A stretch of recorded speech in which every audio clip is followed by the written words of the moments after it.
नमस्कार साधकों, स्वामी जी के चरणों में शत शत प्रणाम। हम श्री विद्या क्षेत्र में जो वैदिक मैथमेटिक्स विज्ञान और तकनीकी के मूल्य जागृत हैं उनका संकलन करके एक पाठ्य पुस्तक स्वरूप में लाने का प्रयास कर रहे हैं। ये टेक्स्ट बुक जो होगी, इसका सेक्शन 1 जो होगा वो होगा स्थापत्य, और इस स्थापत्य के पार्ट 1 में है हम, जिसका नाम है स्थापत्य मेजरिंग रॉड, स्थापत्य मापदंड। इस स्थापत्य मापदंड के 4 लेसन्स के स्वरूप में हमने इस विषय को कुछ जानने का प्रयास किया। अब हम पार्ट 2 में जा रहे हैं। ये पार्ट 2 होगा त्रिलोकी व त्रिमूर्ति।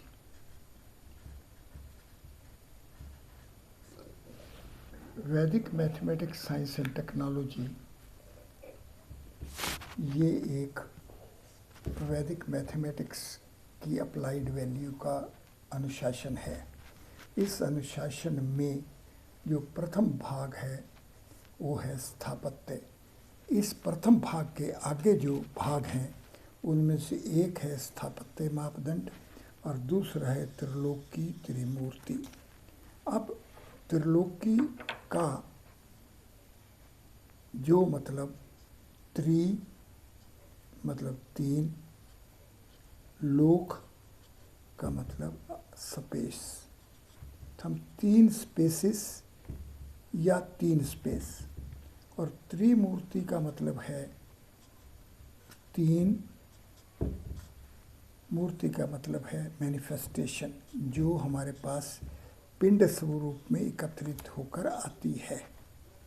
तो इस प्रभाषिक शब्द को हम आज इस भाग के लेसन 1 पर केंद्रित करते हैं। हम वैदिक मैथमेटिक्स साइंस एंड टेक्नोलॉजी की पुस्तक के सेक्शन 1 के दूसरे भाग में हैं, पार्ट 2 पर हैं, चल रहे हैं। इस पार्ट 2 का नाम है त्रिलोकी व त्रिमूर्ति। ये शब्द त्रिलोकी 3 स्पेसिस और ये 3 मैनिफेस्टेड बॉडीज। इस प्रारंभिक परिभाषा से प्रारंभ करते हुए तो अब अगर जाएंगे तो 3 स्पेस को हम नॉर्मली इस क्यूब के रूप में प्रदर्शित करते हैं। ये स्फीयर के रूप में भी प्रदर्शित किया जा सकेगा, आगे का क्षेत्र होगा। तो ये हाइपर क्यूब 3 की जो बात होगी। अब हम जानते हैं कि इस क्यूब के अंदर क्योंकि 3 एक्सिस हैं, इसलिए पहली एक्सिस से इंटरवल बनेगा, 2 एक्सिस से सरफेस बनेगी और तीनों एक्सिस इकट्ठी होंगे तो घन बनेगा। तो इंटरवल, सरफेस और सॉलिड पिंड, ये तीनों चीज़ें एकत्रित स्वरूप में भी इसके अंदर जागृत हैं। जब ये पिंड अपने तीनों स्वरूपों में जागृत हो जाता है तो उसको हम त्रिलोकी कहते हैं, 3 लोक कहते हैं। ये 3 स्पेसेस, ये 3 स्पेस है, ये 3 स्पेस हैं, 1 स्पेस, 2 स्पेस और 3 स्पेस। 3 स्पेस और 1 स्पेस, 2 स्पेस, 3 स्पेस इकट्ठे, इनका नाम त्रिलोकी है। अब ये किस तरह से 3 स्पेस के अंदर ही ये जो घन है, इस घन के अंदर जो हमारे पास तीनों स्पेस हैं उनको अगर हम ध्यान से देखें तो ऐसा होगा कि जैसे कि अगर हम केवल लकड़ी से मकान बनाना चाह रहे हों, केवल लकड़ी हो, तो इसके अंदर जो तीलियां बनेंगी, इसके अंदर जो कील बनेंगे, इसके अंदर जो दरवाजे बनेंगे, इसके अंदर और जितना अनुशासन किया जाएगा सब लकड़ी का होगा। इसी तरह से यहाँ इंटरवल भी 3 स्पेस कंटेंट है, यहाँ कॉर्नर पॉइंट्स भी 3 स्पेस कंटेंट है, यहाँ सरफेसेस भी 3 स्पेस कंटेंट है। ये सॉलिड हैं सभी, लेकिन जो बाहर है, ये जो बाहरी स्वरूप है, इसके अंदर इसकी जो स्ट्रक्चर है, इसकी जो कंस्ट्रक्शन है, वो यहाँ पर तो 0 स्पेस का कंटेंट चाहिए, यहाँ पर 1 स्पेस का कंटेंट चाहिए, इसके लिए 2 स्पेस का कंटेंट चाहिए और इसके लिए 3 स्पेस का कंटेंट चाहिए। लेकिन इसके अंदर जो घन बनेगा, वो घन में ऐसा होगा कि 3 स्पेस की 0 वाली वॉल्यूम है, या 3 स्पेस की लेंथ वाली वॉल्यूम है, या 3 स्पेस की एरिया वाली वॉल्यूम है, एरिया वाले यूनिट्स हैं, और यहाँ 3 स्पेस के घन हैं। तो यहाँ पर हम 1⁻0 है, या 1⁻1 है, 1⁻2 है, ये 1⁻3 है। ये 1⁻0, 1⁻1, 1⁻2, 1⁻3 ये अलग अलग चीज़ें हैं, क्योंकि ये केवल पॉइंट है, ये यूनिट लेंथ है, ये यूनिट एरिया है और ये यूनिट वॉल्यूम है। तो अब इन तीनों को एकाधिकेन से भी पहुंच सकते हैं। तो ऐसा लगेगा कि जैसे लाइन में चल रहे हैं, या ऐसा लगेगा जैसे हम 1 पॉइंट्स, 2 पॉइंट्स, 3 पॉइंट्स, 4 पॉइंट्स। तो पॉइंट्स भी काउंटिंग हो सकती है, लेंथ की भी काउंटिंग हो सकती है, एरिया की भी काउंटिंग हो सकती है। 1 यूनिट एरिया, 2 यूनिट एरिया, 1 गज, 2 गज, 3 गज, 1 वर्ग गज, 1। तो इस तरीके से हमारे को ये जो मापदंड है, ये जब हम कहते हैं कि 6 स्पेस की स्थापत्य रिंग रॉड में विष्णु, जब हम कहते हैं कि इसके देवता हैं, तो मतलब ये 6 स्पेस है, ये मतलब ये 6 स्पेस के कंटेंट से बनी हुई चीज़ है।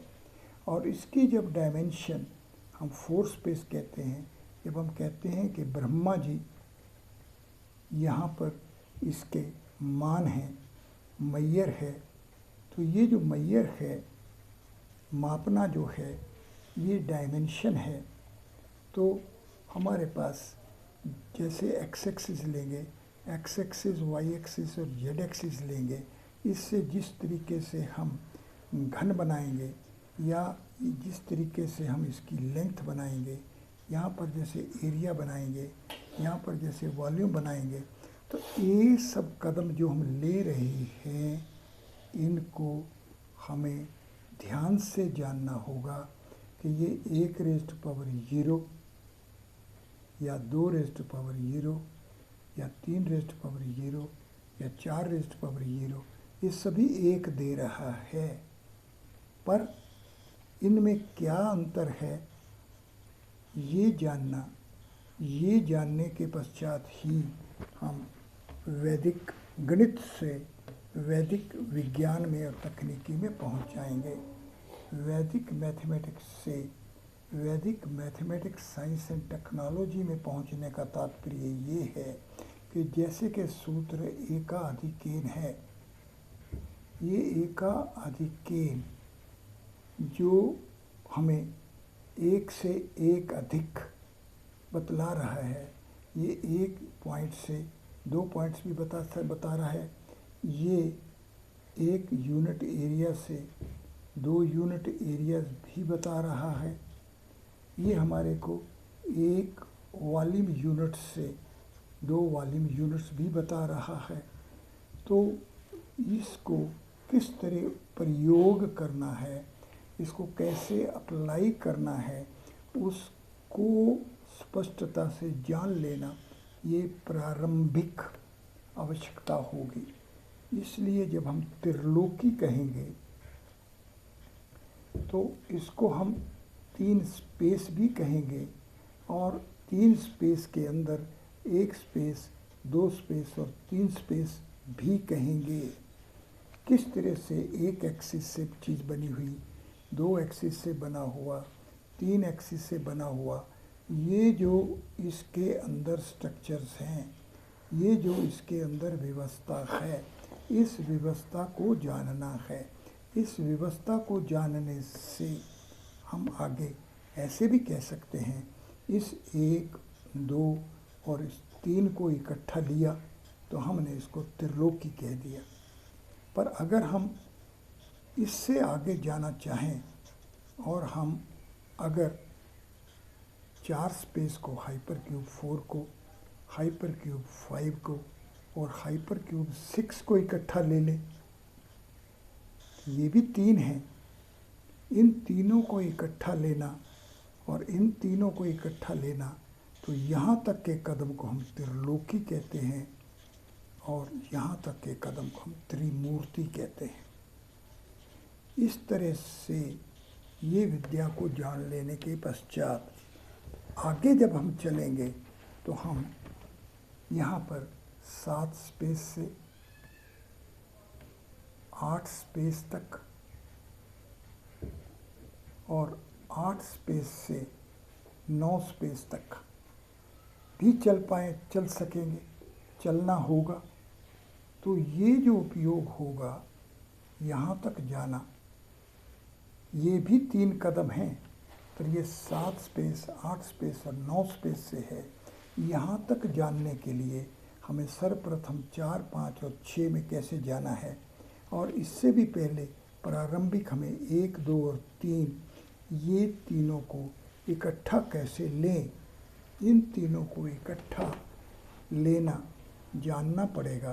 तो इस जानने के लिए अगर हम आधे यूनिट पर चलें तो ये 2 हो जाएगा, इस पर चलें तो 4 हो जाएगा, तो ये 6 हो जाएगा।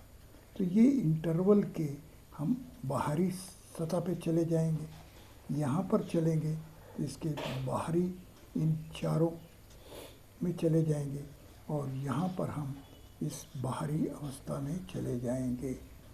तो इस तरह से जब हम स्थापत्य मापदंड में हैं तो हम इससे षड चक्र में पहुंच जाएंगे। तो डोमेन में रहेंगे तो एक तरह के गुण व्यवस्था होगी, और जब इनके बाहर बाउंड्रीज पर जाएंगे तो दूसरे तरह की व्यवस्था होगी। तो वैदिक मैथमेटिक्स, साइंस एंड टेक्नोलॉजी में जैसे ही हम पार्ट 1 का जो स्थापत्य मापदंड का भाग है, इसके लेसन 1 जो है, इससे जब लेसन नंबर 2 षड चक्र में जाएंगे तो हम डोमेन की बजाय बाउंड्री पर जा रहे हैं। ये व्यवस्था कि हमें बाउंड्री पर कैसे काम करना है ये जानना होगा।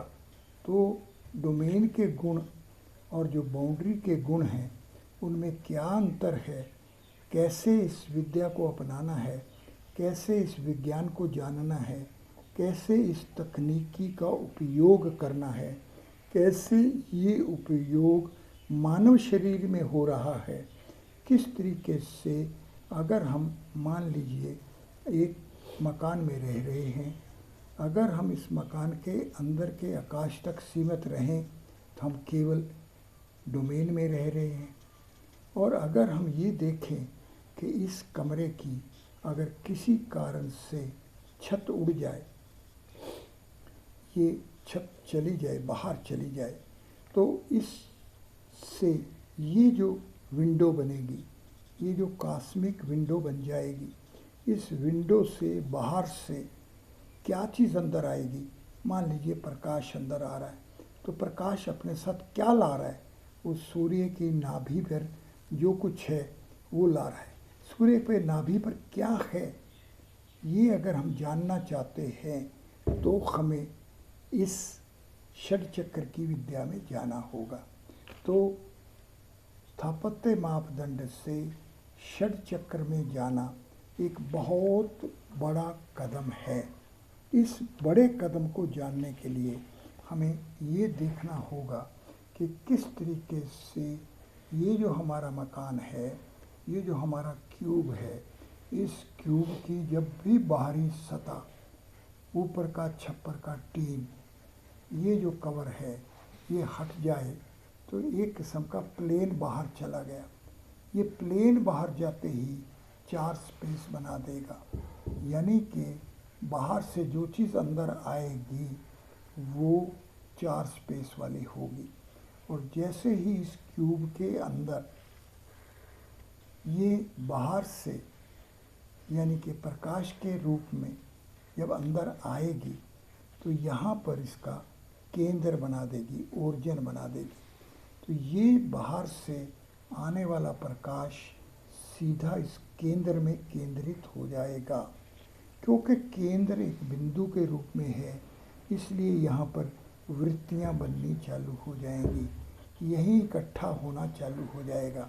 तो यहाँ पर जब हम गणित सूत्र में केवले सप्तकम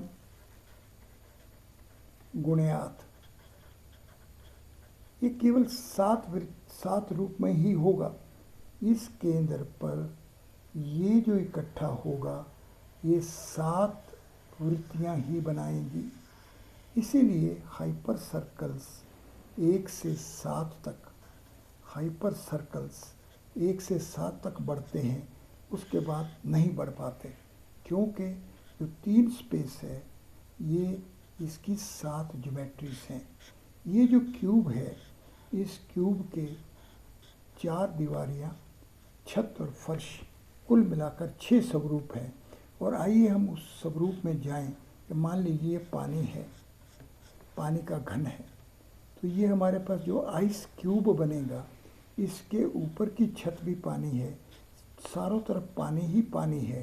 तो ये जो अवस्था बनेगी, 7वीं अवस्था बनेगी, तो आप जानेंगे कि अगर जब पानी, वाटर जो है फ्रीज करता है और जब ये डीप फ्रीज करता है तो इसके वॉल्यूम में जो अंतर पड़ता है, क्यों पड़ता है, यही हमें बताएगा।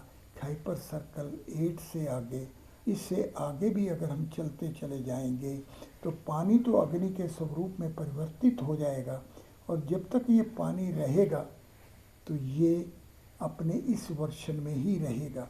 तो हम अगर इस विद्या में जाएंगे, इस तकनीक में जाएंगे, इस तकनीकी को, इस विज्ञान को जानना प्रारंभ करेंगे, तो हमें 3 स्पेस से 4 स्पेस के गुणों में जाना होगा। ये बात कि 4 स्पेस के गुणों में जाएंगे तो 4 स्पेस से इसी तरीके से क्रमानुसार 5 में जाएंगे और इसी अनुसार 6 में जाएंगे। यहाँ पर आने के बाद क्या रुकावट होगी, तो इसके जानने के लिए 1 से 4 अंक जब लेंगे तो इनके जब फैक्टर्स करेंगे तो 5 होंगे। 1 से 5 अंक लेंगे तो इसके फैक्टर्स करेंगे तो 6 होंगे, और 1 से 6 तक जाएंगे तो फैक्टर्स 8 होंगे। ये 7 पर जंप हो गया। ये जो 7 पर जंप हुआ है, और जो प्रारंभ में क्यूब के 7 ज्योमेट्रीज ही हैं, इसके व्यवस्था को जानने के लिए हमें 7वें स्पेस के बारे में जानेंगे तो इसकी ज्योमेट्रीज 15 हैं। तो पिंगल छंद शास्त्र में जो छंद हैं वो 7 हैं, 8 नहीं हैं। और यहाँ 8 के पहुँचने के लिए उल्टी दिशा से आना होगा, मतलब 15 से कम करते हुए जाना होगा, तो ये 9 हो जाएगा। ये एकाधिकेन पूर्वेन का जो स्वरूप है, ये 7 गुणा 9 जब 63 होगा, इसको जानने की आवश्यकता होगी। 7 जमा 9 16 सूत्रों की विद्या को जब हम इस 63 में ओम नमः शिवाय में जान पाएंगे तो ही हम जान पाएंगे कि ये विज्ञान 4 स्पेस से 5 स्पेस में कैसे जा रही है। इसी तरह से क्रम अनुसार हमारे को इस विज्ञान में प्रवेश करना है। तो आइए हम सह अवलोकन करें। हमने क्या जाना? वैदिक गणित से वैदिक गणित विज्ञान और तकनीकी का अनुशासन बनता है। इस अनुशासन का जो पहला भाग है वो अनुशासन स्थापत्य वाला है। ये स्थापत्य वाला जो भाग है इसका एक पाद जो है वो स्थापत्य मापदंड है। ये स्थापत्य मापदंड के पश्चात जो इसका दूसरा पाद है वो है त्रिलोकी व त्रिमूर्ति। ये त्रिलोकी और त्रिमूर्ति में हमें असल में 3 स्पेस को जानना है और इसके आगे 4 स्पेस, 5 स्पेस और 6 स्पेस को इकट्ठा जानना है। ये के लिए हमारे को इस तरह केंद्रित करें कि हमारे पास वृक्ष है, हमारे पास पशु है, हमारे पास पक्षी है और हम पुरुष हैं। इन 4 प्रभाषिक शब्दों को देखेंगे तो इसका दिव्यांक 19 है, इसका दिव्यांक 11 है, इसका दिव्यांक 17 है और इसका दिव्यांक 24 है। इन सब का योग करोगे तो ये 71 है। मतलब ये 1 से 7 इधर जाने की बजाय हम 1 से 7 इधर जा रहे हैं। ये सफ़ीर बनेगा, ये गोल बनेगा, ये जो गोलाकार भूमंडल बनेगा, इस भूमंडल को, इस भू को जो गोल कर रहे हैं उसके बारे में जानेंगे। ये भू 14 है, ये 16 है, दोनों को मिलकर 30 है। किस तरह से 4 स्पेस के अंदर जो डायमेंशनल फ्रेम है वो 16 है। तो क्रम अनुसार जब हम इस विद्या में प्रवेश करेंगे तो हम इस जो सेक्शन 1 का जो पार्ट 2 जो त्रिलोकी और त्रिमूर्ति के बारे में हम जानने का प्रयास करेंगे, इस विद्या को, इस गुणों को संकलन करेंगे, पुस्तक में डालेंगे, तो इन प्रभाषिक शब्दों के साथ साथ जो हम आगे का लेसन जानेंगे वो होगा वृक्ष, पशु,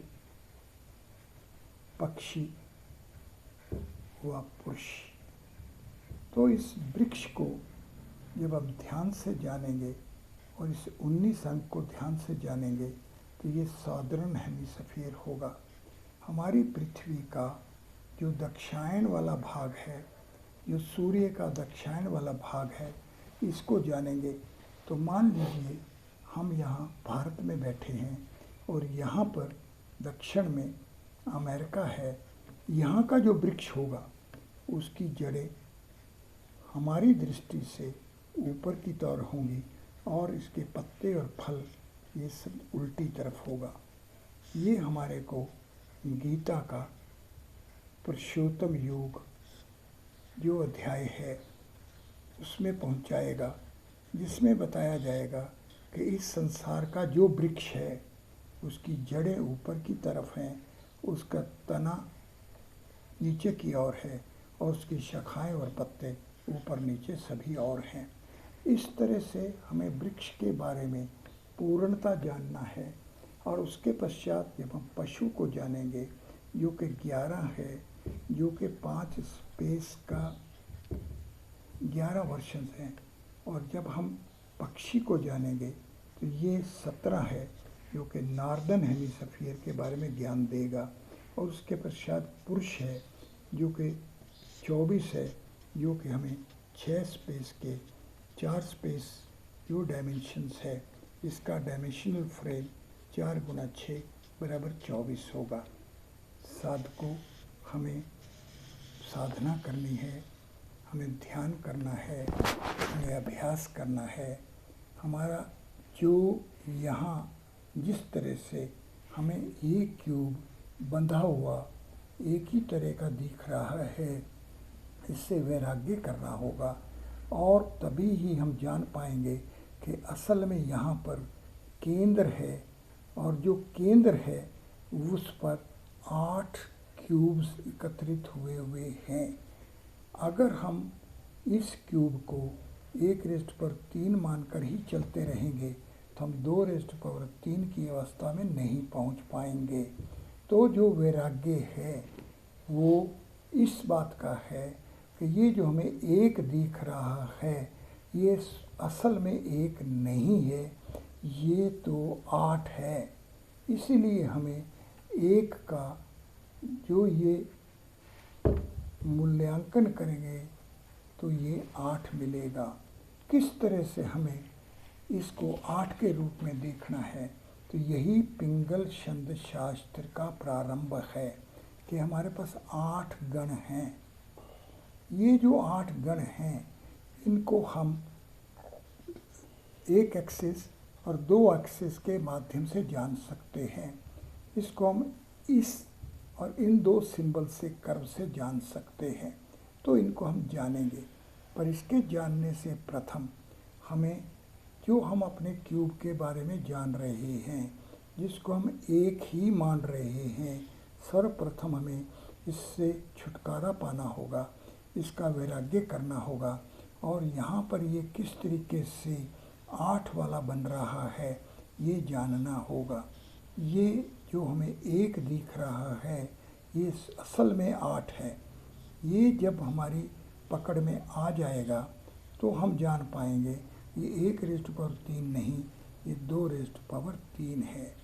जैसे ही हम इसको पकड़ लेंगे तो ही हम आगे जा पाएंगे, तो ही हम जान पाएंगे कि यहाँ पर जो 4 स्पेस ओरिजिन है इसके आगे इस 4 स्पेस का ओरिजिन 5 स्पेस है। जब हम ऐसा जान पाएंगे तो ही हम जान पाएंगे 3 एक्सिस की बजाय हमारे को 4 प्लेन्स लेने हैं। तो ही हम जान पाएंगे कि ये जो 5 स्पेस है ये 2 भागों में बटेगा, ऊपर में 17, नीचे में 19, बीच में ये जो 18 रहेगा ये नाग केचुली है। किस तरह से नाग अपनी बाहरी केचुली को छोड़ता चला जाता है, जब उसको जान पाएंगे तो ही हम जानेंगे कि मृत्यु का भी जीवन है और जीवन की भी मृत्यु है। ये जब पकड़ हमारे पास आ जाएगी तो हम वैदिक तकनीकी क्षेत्र में प्रवेश कर रहे होंगे। आइए साधकों, हम साधना करें, ध्यान के माध्यम से अभ्यास करते हुए इस एकत्रित हुए विश्व से वैराग्य की ओर पहुँचते हुए अष्ट प्रकृति में प्रवेश करें और अष्ट प्रकृति में प्रवेश करने के पश्चात कैसे ये नव ब्रह्म के सुपरविज़न में काम कर रही है, ये काल का विधि विधान क्या है, इसको जान पाएंगे। परमात्मा हम सबको सबुद्धि दे। धन्यवाद।